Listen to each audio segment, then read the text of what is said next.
Hello, everyone. Hope you are ready to go.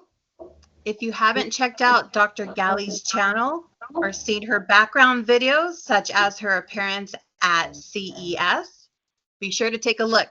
You can also find bios for all the panelists in the event or video description. Without further ado, please welcome TBW's Chief of Research, Dr. Doreen Galli. Thank you, Edna, for that wonderful introduction. Greetings from fabulous Las Vegas, and welcome to Industry Whispers Founders Panel 2025. Thank you to all that registered and submitted questions. We have an amazing group of founders that are going to share their stories with you. This live session is scheduled to be released on TBW Advisors YouTube channel, so be sure to subscribe to catch its premiere. As we like to say, the answer is always in the whispers. So let's meet our panelists. I'm going to introduce each founder with their first question. So let's start with Julia Jakimenko. We first met Julia and her company Cyberette at Unveiled in CES. Julia, would love to hear about your company and what inspired you to start Cyberette. Hi, Doreen. Thank you so much for introduction. Hi, I'm Julia. I'm, like you mentioned, a founder of Cyberette. We're a Dutch-based company. What is Cyberette? So it's a platform that detects altered media in images, video, audio, and text. So like deepfakes. If you ever heard of the word deepfakes, this is what we do. We detect it. So AI generated content is becoming more realistic, making it harder to tell what's real and what's not anywhere really in social media, in the news. So while creating the fakes is getting easier, detecting them hasn't kept up. So that's pretty much a gap that we are solving. So we use AI to analyze the digital content and identify the signs of any AI alterations, manipulations. So for example, like news or any altered images, synthetic videos, fraudulent documents. So our platform helps businesses, governments, to identify, verify any content that's been tampered with. And I started Cyberette really because I saw this gap in the market and I saw that issue early on. Deepfakes began as some kind of cool experiment, used mainly in social media, but then they quickly escalated, right? And they turned into these tools that's been used for scam, for fraud, or even political manipulation. And that impacts not just organizations, governments, but also society in general. So the technology to create fake content was advancing pretty fast. And there's no really accountability around it. There's no regulation. And there was not much of a reliable way to really verify. And that's pretty much what we're doing. At our core of what is our values. So it's a trust. If people can't trust digital content and what they see online, it affects everything. Businesses, security, democracy. So that's why we're here. Building trust online. I love it. What a great mission, Julia. Thank you for sharing. Thanks. I'd like to introduce Sadie Groom, the founder of Bubble Agency. We've actually worked with a lot of her clients behind the scenes, coordinating interviews at many of our conference whispers. So Sadie, would love to hear about your company and what inspired you to start the Bubble Agency. Hello, from the UK. So Bubble Agency is a PR, marketing and events company. We're 25 years old this year, and we service 4 sectors: media technology, so that's broadcast and film, audio visual, sports, and physical security. We have teams in London, LA, and Greater Boston, i.e. New Hampshire, and we service clients from all around the world, really. Some we do just their PR, some we do their social media, we do lots of branding projects, and we're about 25 people. We also have the Big Bubble Network, which is our global network, and which brings in other freelancers and other skill sets when we need it. What inspired me to start it? I actually got made redundant from my role as an in-house European PR manager, and I had been given the promise that I could have the contract when I went to a new agency, and I interviewed at 6 different agencies, and I came out of the last one. The guy that interviewed me was so disrespectful to me, and I think he was still wearing his breakfast down his shirt. He kept saying that someone was his best friend, who actually wasn't. Just things like that, just normal stuff. And I walked out of there, and I phoned my parents and said, I'm going to do this myself. And they were like, oh, thank God, at last. So I was just nearly 27. I had, no money to do it. And I started, and I kept thinking all the time, well, what can possibly go wrong? And if it does, who cares? Does it matter? At least I've tried it where other people haven't. And 25 years later, I'm still doing it. So, it's a roller coaster. I will say it's a roller coaster and a merry-go-round at the same time. And we've just acquired a business, which we announced in January. So that's sort of like a further stage. It's something that I haven't done before. We've rebranded a couple of times, and yeah, it's great. It's busy, definitely. Very good. So nothing like an annoying interview or getting laid off to kick you in the place to go found a company. I think a lot of people have founded companies after something similar. Exactly. Very good. So right now I'd love to introduce you to our third panelist, Laura Keaton of Keaton Consulting. Laura, love to hear about your company and what inspired you to start Keaton Consulting. Hey, thank you, Doreen. And Sadie, you've been in business for 25 years? Yes. I've been in business for 27 years. Oh, wow. So you must have started at age 9, just like I did, right? Absolutely. Yeah. Isn't that good? So, Doreen, thank you so much for having me. I so rarely get to talk about my business because I'm usually just doing business. But my name is Keaton Consulting. I'm the founder of Keaton Consulting. My name is Laura Keaton. I'm sorry. I'm the founder of Keaton Consulting. I've been in business since 1998. And in fact, being asked to participate in this panel caused me to go dig up my articles of incorporation back in 1997. And I found multiple versions of my business cards and coffee mugs. And it was a trip down memory lane. I could tell you that. So we do, our core service is in software quality engineering, and we focus on automation. So we design, build, and deliver assets that test performance, capacity, and functionality. And our key strength is in helping diagnose issues and the root causes. So we deliver in every industry vertical, and we work with many Fortune 500 customers. They love our light footprint and our ability to quickly report on what's working and what's not. So how did I start? So in the beginning, Keaton Consulting was really only meant to be a vehicle for me as an individual to subcontract. I was becoming a certified trainer in software test automation, and the vendor said that they would send me work, but I had to incorporate. And at the time, one of the big 6 consulting firms was called Anderson Consulting. So I said, why not Keaton Consulting? And I never really put weight in the name. since I thought my subcontracting gig was only going to last a few years. And so now, 27 years later, oh my.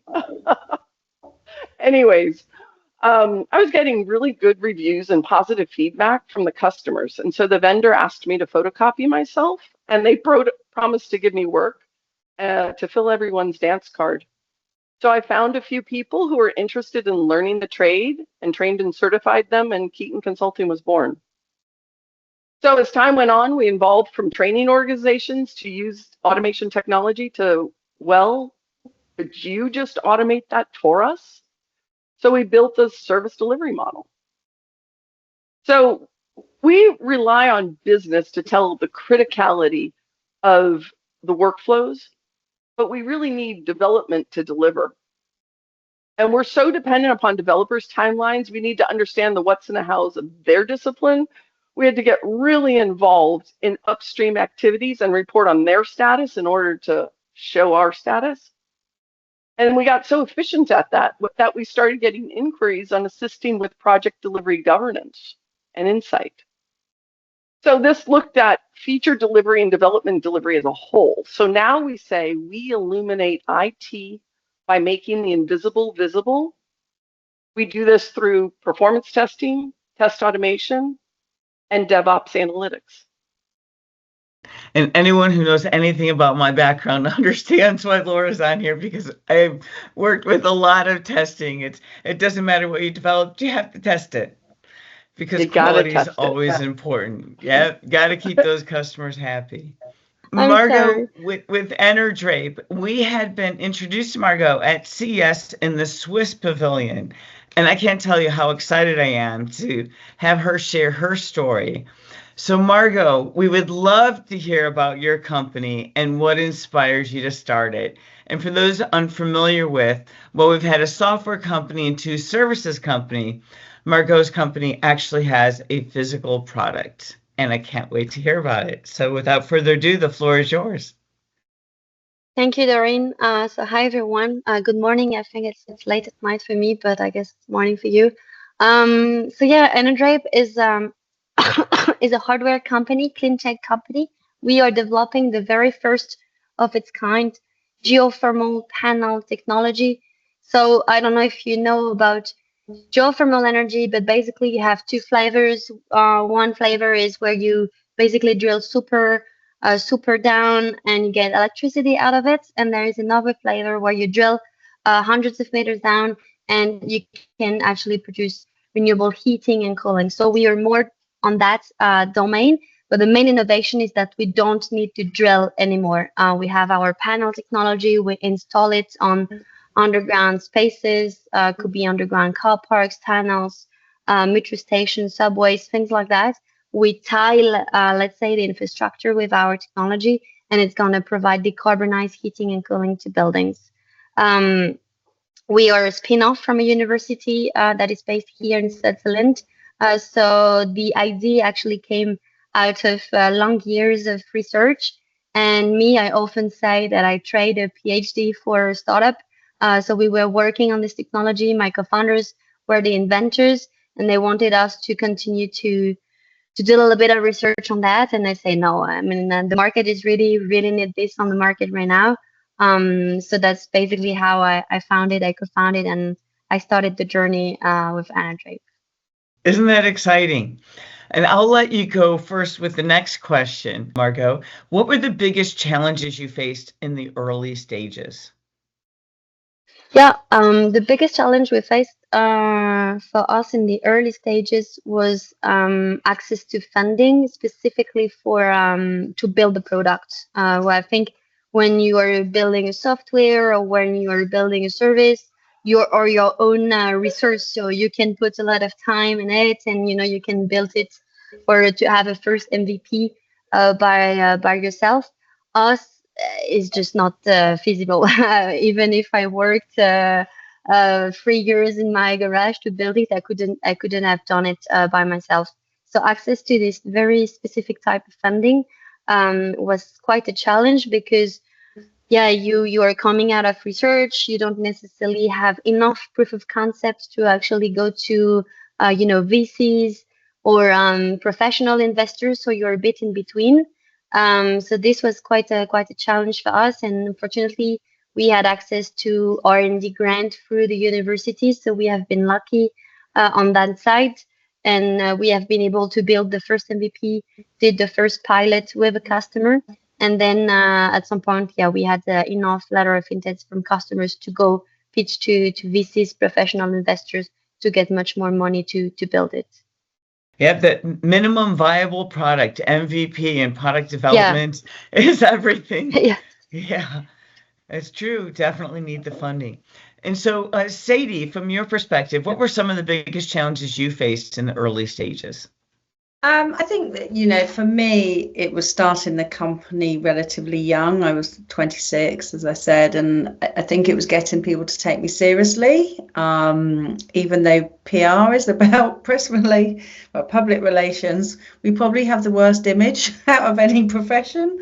And it was a lot of, you're just going to go for lunch, and are you going to arrange parties? And and I was like, I'm working with serious businesses here. And so that was a real challenge. I used to lie about my age. I used to lie about how many years experience I had. I definitely wore clothes that probably, more serious clothes than I probably would have to meetings. And so yeah, that was definitely one challenge. I think the other was really wanting to own a business, but having no idea how to do the financials. And we don't get taught much like that at school. You do maths lessons, but it's nothing to do with running a business. And my degree's in religious studies, so that wasn't very useful. So it was the financial aspect and just that financial planning and knowing how to read a P&L and, all the different types of taxes. And our first client was a big American company, and that came with, its own challenges from a financial and legal perspective. So that, yeah, I would say that they were definitely the two big ones for me. Recommendations for securing funding as a services company, point of information, venture capitalists, none of that have anything to do. If your company is a services-based company, nothing is available for you except whatever you create. So any advice on that regard? I think, luckily for most services companies, you don't actually need a lot of money to start. I think, at the time I had to buy myself a computer and a mobile phone, and I was very delighted because I love buying stationery, and it enabled me to go and buy lots of stationery. But I didn't need a lot, and so I think if you do need to go for funding as a service company, I think it's more in the UK anyway. It's more that you borrow the money from the banks or the Royal Bank of Mum and Dad, if that's available to you. So the bank of mom and dad, friends exactly, and family. Yeah, very common way. Yeah. So Laura, our other services company, any recommendations you have for starting from the funding perspective on the services end? Well, you live on a shoestring. That's what you do until you get going and you get the first contract. It's the same thing that Sadie said. The neat part about IT services and ours in particular, we didn't require much infrastructure. So we work mainly off of cash flow, right? And so any of our demo environments, and now it's really easy. I don't even have to buy physical servers. We just spin up AWS, VMs, and we can do installs and demos there. When we have staff increases, we either float them on the credit line or we can factor purchase orders. And then the biggest thing with service delivery is it's always critical to manage bench time. And one of the things that was a little different about our contracts is a lot of people were on the T&M model and selling people hours, and they didn't. And so you require a dedicated resource when you sell on a T&M model. We bid our projects with fixed bid, so we didn't require dedicated resources on them. So I could keep my team busy, whether it was one project or 10 projects in flight.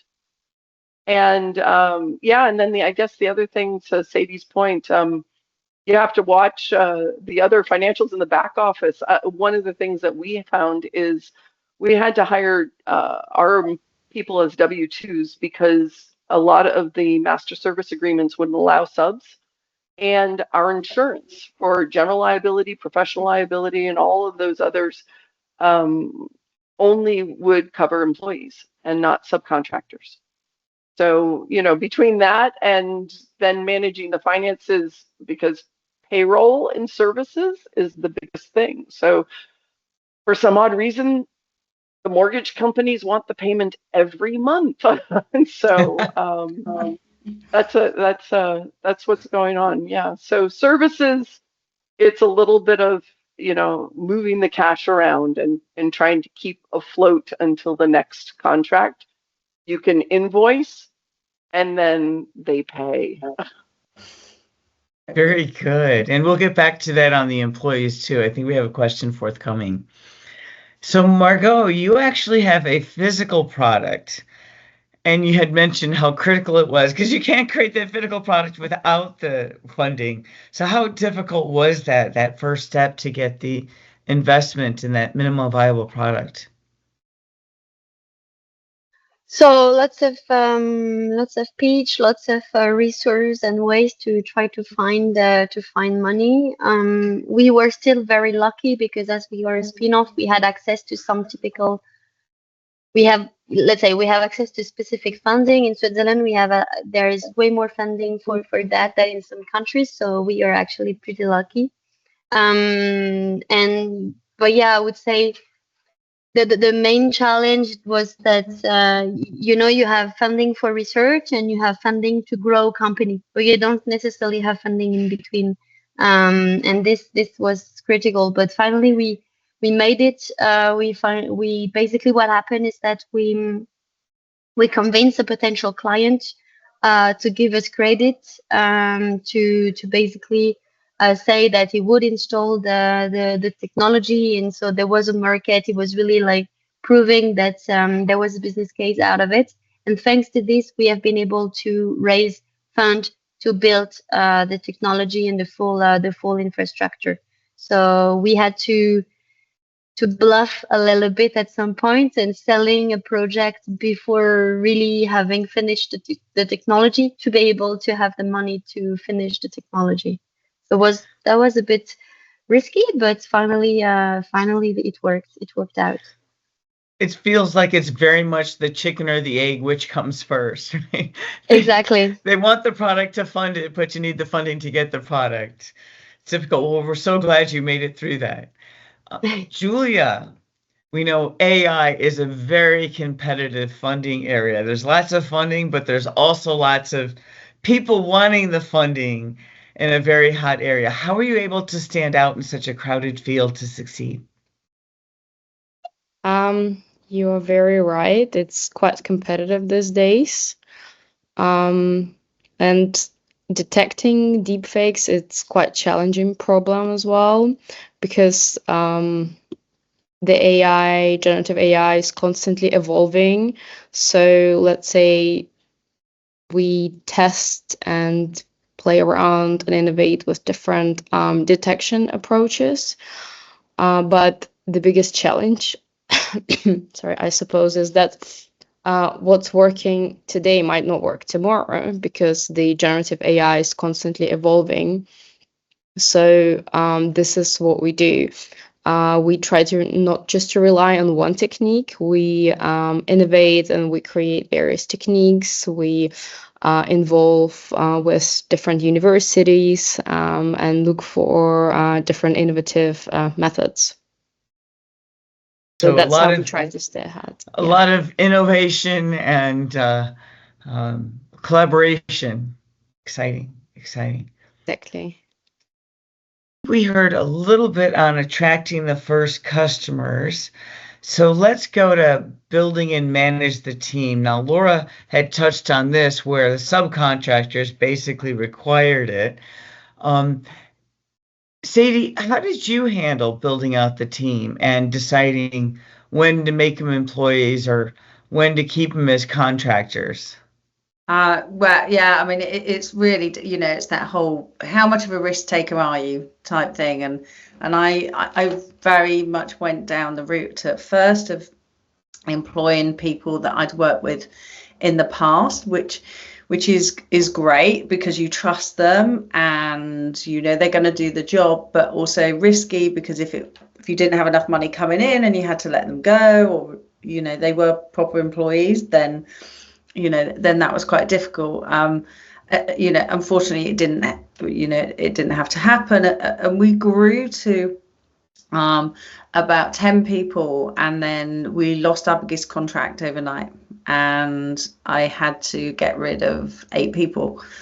And I guess the biggest thing it taught me is don't rely on one big client, because you just don't know how long they're going to last. So and then I started building back up, but I do prefer to have people as employees. I think it does allow you to build a team, to spend more time with them, for them not to be distracted by other things. We want to be able to share what we're doing with the team, and that's really important. We do have quite a few contractors as well, and quite a lot of them are all involved in our team stuff that we do. So, and some people, in certain countries that we work in, that they want to be freelance. It works better for them, but in other countries it doesn't. Like, for example, in China, there's not a freelance community, so we do struggle with employing freelancers there. So we tend to just use other agencies. But when you have to pay a recruiter's bill and you go, how much? And just so you all know, it's double in the US what it is in the UK. Recruitment fees. So that's, but then 99% of the time you get better people coming through that way. There's always, in a service business, there's always that real, it's like that, are you going to get in that business versus what resource have you got to staff it? And in our business in particular, you can't really say there's a standard conversion time. It's, we've tried it, and then one client that we sent a proposal to 18 months ago will come in the door, and that just throws the figures. So we work very much on weighted pipelines and utilization charts and capacity planners. There's some great software out there that does that, and that's how we manage it. But we always have a pool of freelancers that are ready for us, and we also always have a pipeline of potential staff. So I think that's over the past quite a long time that's how we managed it. But people leave and they need replacing, and that always causes issues. So definitely notice them as a small team more. Yeah, always definitely. felt that. Yeah, absolutely. Yeah. Julia, would you like to share in terms of how you went about building your team and the decision between contract or hire, or freelance and employee? As you know, in startups, it's quite challenging because startups can't always compare to bigger, more established companies with all the salary and benefits. Like we already mentioned, the funding at early stages is a challenge, and it's a big one. So what we focused on is giving people flexibility, vision, and meaningful work, and I'd say also ownership. I think everyone wants to be part of something bigger than themselves and give that space to be creative, innovate, and realize their full potential. This is something that I focused early on giving that to people and providing that freedom to innovate and giving them not just responsibility, but also ownership. And I think that really helped to attract talent. That's actually really good advice, no matter where you're at. Some mistakes. Sadie, you shared a few. That's quite a few. Any other mistakes we might want to avoid there? I mean, I think, you know, back to the financials, having not looking after them properly at the start and ending up with a big tax bill. And I think, you know, the learning on that for me is, you know, at first I tried to make myself the best FD that I could be, and it's just not my skill set. So the learning has always been to hire people that are better than you at than the things that you can't do from that. And I think also just, you know, and I think it's going back to the team as well. Obviously, I'm incredibly passionate about it, and as are my team, but sometimes I can be a bit too passionate about the business, and I can react and not respond. I think it's just sort of taken a step back and just go, actually, you know, not everyone else might feel about this the way that you do, because it's not yours. And I think it's just a big learning that, you know, it is a mistake that you can make to believe that everybody loves your business as much as you do. So I mean, I'm sure if I ask them all today, they go, yes, of course I do, but they probably don't. So, but like that I've made. But I think, you know, I've always had a coach and I've always had mentors and things like that. So you know, my learning around everything is surrounding yourself with the best support crew you can. And so hopefully you don't make those mistakes. And if you do make mistakes, then you fix them really fast. And that's the other thing that I've learned. Absolutely. And hopefully you have people around you that will let you know when, you know, what you really need to hear. Because at the end of the day, the feedback you need is the real feedback. It's the breakfast of champions. So yes, yeah, clarity is kindness. Absolutely. How did you handle the competition? I'm really competitive. I know other agency owners that say, I don't know why you're so bothered about your competition, just focus on your business. And I'm like, no. And it just drives me. You know, I'm one of 3 children. We have rows about who's the most competitive out of the 3 of us. And, you know, so it's, for me, it's just like, I think most entrepreneurs have to have that competitive edge, because if not, we wouldn't do it. It wouldn't drive us. I've always worked on the basis of keep your friends close and your enemies closer. And I think there are times when you need your competition. And I think, you know, it's worth having those sorts of relationships with your competition and looking at what they're doing. You know, I am the person that employs people smarter than me, and you know, I will always look at what my competition do, because they might be doing something else that's brilliant, and quite a lot it just inspires me to think of the next thing. So we you know, at Bubble, one of our things that we always try and do is be the first to do something. And you know, we're definitely not followers, we're more disruptors. But I am always keeping my eye. If you're watching this, they probably. So constant evolution and not afraid to disrupt. No, exactly. And you know, and we need competition. I've always believed that. So, you know, I think it's crucial in business. So. Absolutely. Fantastic. And Julia, AI is highly competitive and everyone's going after deep fakes. How do you handle the competition? The deepfake space is still quite raw, I would say, and I mean the detection part that's still quite raw. I would say that's not something easy to replicate. And like I also mentioned before, if our solution, let's say, can detect something today, doesn't mean it will be able to detect it tomorrow. And the same goes for competitors. They're facing exactly the same problem. So what we do, we focus on innovation and not just building the models, but continuously improving and continuously advancing, refining, talking to our customers, and really digging into what is their problem and digging into that research and development as much as we can. Yeah, that sounds about right. So constant innovation and inspiring your team to stay on the edge. Very good. So what advice would you give someone just starting out? Start before you feel ready. There's no perfect moment. There's no perfect amount of knowledge. Like, there's no perfect amount of planning. Just go do it, talk to people. There's this voice in your head that's telling you cannot do it, and just ignore it. There's a great quote from Henry Ford, something like, whether you think you can or you cannot, you're right. And I literally started with that quote. I kept telling that to myself. I put it on my screensaver. And when I felt like I couldn't make a decision, I would just look at this quote, and it really helped me to push through. Wow, that's a good one to remember, because your mindset really does control your outlook.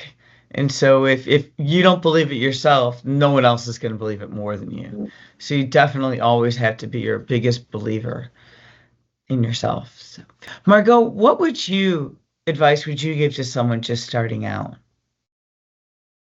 So I completely agree with what Julia said. But maybe what I can add is not listen too much to others as well. So of course you have to listen to your customers and everything in the market, but you know, at the beginning you're testing lots of things, and I think you have a lot of people that told you, yeah, you should do like this, you should do like that, you will be better doing this and that.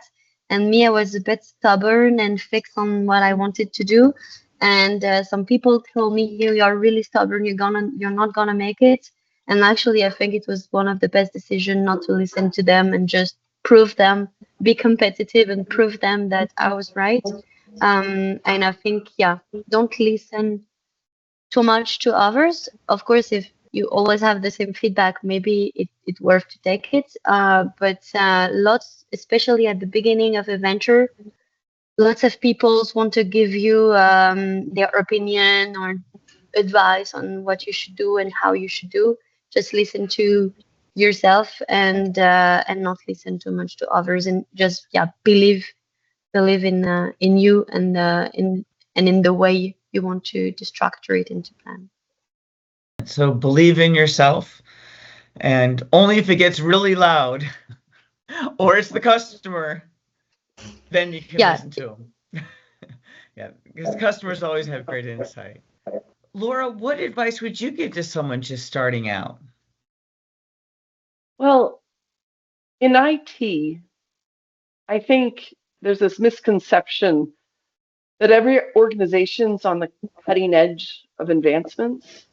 And so you go to these conferences and you say, oh my goodness, you have to be all up on the latest and greatest, and look at what the new people are doing. And what's really out there is there's so many businesses with different timelines and growth models, and IT's not the main focused, and so they don't like the new and shiny. They're frustrated with the noise and hoopla and the next new thing, and really don't want to learn it unless it directly solves their problem. So I think, don't overestimate that says, oh, I have to have the latest and greatest and the best, most advanced methodologies, technologies, or anything. A lot of those companies have been burned before, and they're frustrated by the functional death, and it just wastes their time.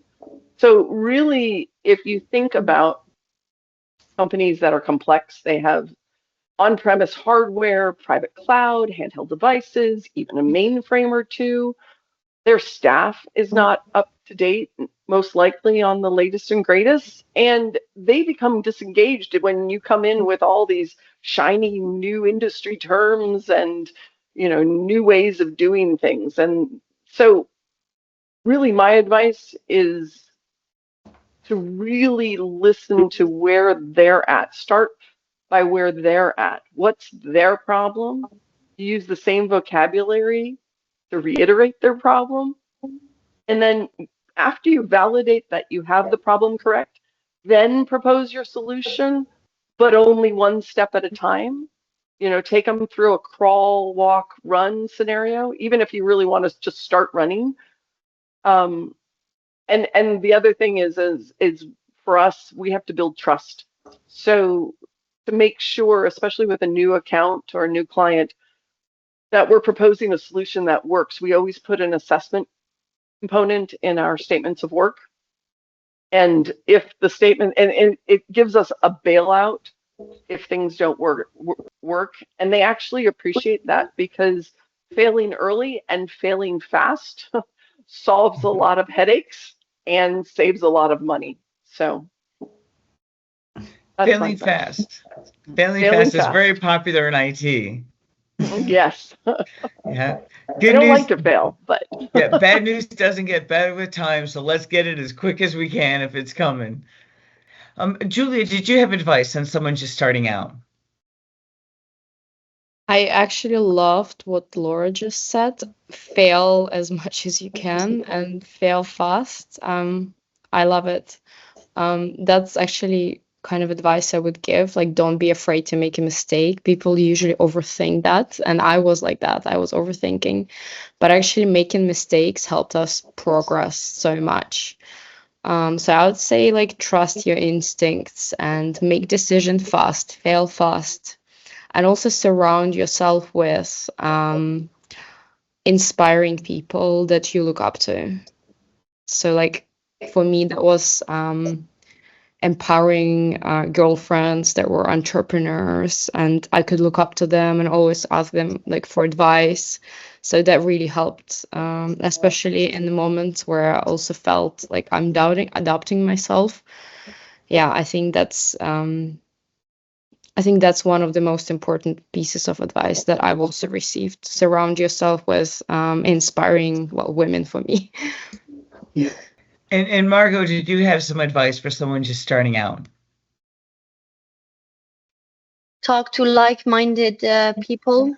I mean, it goes again with what Tila says, but I think that's really key, because you can feel very alone when you're an entrepreneur, and be surrounded by like-minded people, I think, is key for resilience, because there is good days and bad days and lots of cycles like that, and yeah, sometimes it's good to talk to people and to that also had bad days, but now they are in a good curve again, and it gives you, yeah, it empowers you and gives you the motivation and to continue, and you don't feel too much alone.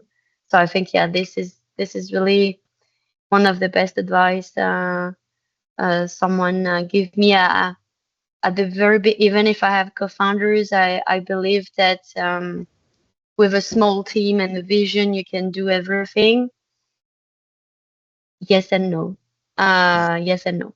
That doesn't work every time, and I think that indeed the team is key and execution is key. I think it's a saying that is very common, but that's very true. An idea doesn't worth anything if there is no execution.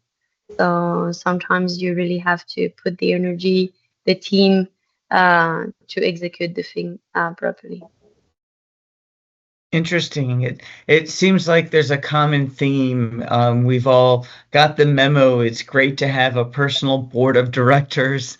In terms of, for your career, you need your group of professionals in various stages, some more senior, some more junior in your life, and count on them, because even people of different generations, you can all get great advice on your personal board of directors. That's fantastic. So Sadie, what advice, trying to think, what advice did you get starting out? And then we can evolve into what advice someone's given you, but what advice would you give someone starting out? I think that people always ask me if I miss having a business partner. My answer is quite honest, and I do. I've had to make various other people in my life my business partner. I think, if you have an idea and you have someone that you can share that with, I would thoroughly recommend doing that. As Margot said, the highs and lows of running a business. to have someone to share that with. I mean, I now have that with my senior management team, but being at the top, it is lonely if you're the only one there. So I think you know, somebody said to me very early on, trust your gut feeling, and they then said that if you take it as GUT, it's give up thinking, because you know the answer, you're feeling it. So just give up thinking. So there have been times when I haven't trusted that and things have gone wrong. And so I think that's crucial. And I think my third point and piece of advice would be, as a founder and owner, take a holiday, take holidays. I book something every quarter, even if it's just one night away. There is something, and I can tell you where that would be 12 months in advance or when it will be. And because a broken CEO is not a useful CEO. So take the time out, because people don't. They say, oh, you know, and we find it hard. And also I think you're always thinking about it anyway, so you might as well think about it somewhere much nicer than where there's a dishwasher and a washing machine. That's fantastic. That's fantastic. Laura, do you have advice that you would love to give someone who is just starting out? Yeah, well, I think what's most important, and I want to kind of play off of the gut instinct. When you're in services, trust is such an important factor. It's between your customer and the people that you are employing. They're trusting you that you can make payroll. Your customer is trusting you that you're going to deliver. And one of the things I think early on people put almost too much credence on are contracts in between people. And when I first started out, I was reading all of these contracts, and I finally decided, if I got a 60-page contract from another firm that was only 10 or 20 people large, I'm looking at that as a low trust factor. Okay, with Fortune 500 companies, sure, you'll get contracts that are very, very large. And, you know, you don't have a lot of authority redlining. It's not as if, you know, your team of lawyers can go up against their team of lawyers. But really, where trust is happening, I started switching from trying to build formal contracts with, you know, even just freelancers or subcontractors, and went to memorandums of understanding. This is what we understand this relationship is going to be. And because frankly, if it gets to a point where it's a lawsuit, you better be at the millions of dollars, because that's what the lawyer fees are going to cost. So that's where the trust is, right? So if you both understand and you're going into a relationship and you say, hey, I really want to work with you, or be a part, or take a service, if you come with clarifying points about it and just say, hey, this is our part and this is your part, and you outline that, I frankly, it's easier than, you know, the 60-page contract. So great advice. That's a good one. Julia, what's the best piece of advice you'd like to give someone starting out? To celebrate every little win, because we tend to miss on those and just focus on the price, but the process really matters. And if you don't really enjoy the process, you're not really winning, I would say. And also, everything gonna take twice as long as you think. So leave some time for that. Yeah, I think those two, apart from everything else that was mentioned, I'd say those are probably like the the key ones. Also, rest is productive. Like, yeah, like Sadie already mentioned, rest is important. Yeah. So on to our last question. Looking back when you just founded your company, what would you give yourself knowing what you know now? What advice would you give yourself knowing what you know now? Who would like to go first? I can. If you, Very good. I would say ask the stupid questions, but remove the word stupid. Just ask the questions, because you don't know everything. And I was always so scared of asking questions, and asking for help, actually. So, and people will say, oh, there's no, oh, I'm just going to ask a stupid question. And also not to stop saying sorry as well. And I think that's a very female thing. I once I did a talk for International Women's Day. Well, I do them quite a lot. And I had a sorry box made, and I put it on my desk. And every time I wrote sorry or said sorry, I put a £1 coin in. And I got a very, very nice pair of shoes at the end of about 6 weeks. Oh, wow. That's a lot of apologies. That's it. Yeah, but we do it and we don't realize we're doing it. So I've probably already done it about 5 times on this call. So yeah, that's what I say. So Margot, any advice you'd like to give yourself back knowing what you know now? The holidays. I didn't tell myself this not early enough. But now I would say I'm an engineer, and don't wait to have the perfect product. Because I wanted to deliver the perfect thing, and there is this 80-20% rule. Sometimes with 80%, you're actually getting the value and getting the answers and getting your case. And this, I think, it took me too much time to actually understand that. So I would say that that's really what I would give myself back is don't wait to have the perfect product, because you will never have it. And just be fast, deliver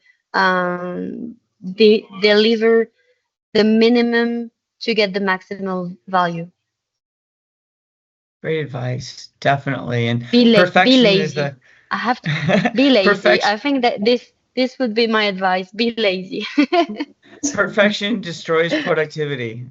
You can spend so much effort. Yeah. They talked about that too in one of the Identiverse keynotes. They're like, the last little percent, you'll waste all your money and get no improved security profile. No, get the 80% done, then find a new solution to get the next 20 if you have to get it all. But don't think one solution is going to get it all for you. So very, very good. Very good. And Laura, any advice you would give yourself knowing what you know now? I don't know. I'm still struggling with the same thing I would have told myself 20 years ago. In services, you always have a balance between delivery and business development. And, if you don't deliver, you don't get paid. And yet, if you focus all on delivery, you end up, like Sadie said, with like one big account, and you don't have new accounts, and you have new blood, and who's keeping the lights on there. So it's always a seesaw between delivery and new business, and just always pay attention to it. And in fact, I have a post-it note on my desk that says that, right? What have you done for sales lately? Because Margot, I'm an engineer as well, and I like delivery, right? I mean, I like doing the work and being involved, and but it's my job to go make sure that we can make payroll. So that's the business development side. So that's the advice I would give myself. Very good. And Julia, any advice you'd give yourself knowing what you know now, looking back? I'd say learn how to delegate. You can't do it all.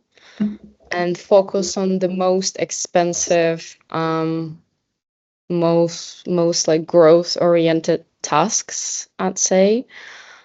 And then talk to as many customers as possible, as early on as possible. Go to conferences and just meet people, talk to them. Don't assume things. So I'd say also trust myself. I've had like a massive imposter syndrome. So I had also like posters everywhere. Trust yourself, believe in yourself. Also getting a board of advisors that are very experienced, and when you're not sure, really go ask them questions. Very good. I definitely sense there is one of those don't be afraid to put a post-it note to remind yourself themes going as well. So mine says I can, I am, I do. So I have my mindfulness mantra on mine. So we're all thankful for our post-it notes. Great insights. Fantastic. So at this point, we are ready for final announcements. Obviously, if you have a tough problem, become a client today. For less than the cost of a part-time employee, you can have unlimited 1-hour inquiries with an expert on covered topics. So it's a great way when you're in a new area and you want to have someone under NDA that sees a lot and does a lot to help connect the dots to make sure you're going forward. Give us a shout. We'd love to have you as a client. We covered hymns this week. Fact checks are going out today. Publication will be Monday at 5 p.m. We have a press pass for FinTech Meetup Wednesday and Thursday. You'll see some things show up on our channel. Whisper Report, how we can manage tariff costs in our supply chain, went out to all the clients and readers. It was sponsored, so it also went out to our email whispers. If you are not on email whispers, you can join. There's information out on our YouTube channel to do that. And the video edition is live. So if you are worried about tariff costs in your supply chain, we have research to help you. ISC West is the last week of March, and NAB show is the first week in April. We're also having an Industry Whispers Earth Day panel on April 22nd. And yes, Margaret will once again be joining us for our Earth Day panel. It's going to be very exciting. So be sure to watch Industry Whispers. Our community channel is where all Industry Whispers get publicly announced. So monitor the section on the YouTube channel under posts. This has been Industry Whispers Founders Panel, March 7th, 2025. The answer is always in the whispers. Subscribe today for those of you that are watching the video edition, and have an amazing day. Thank you to all of our amazing panelists for sharing their stories and insights on their journey of founding and creating their companies.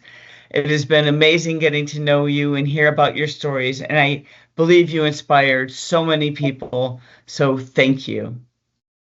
Have a great day. Thank you. Thank you. Thank you.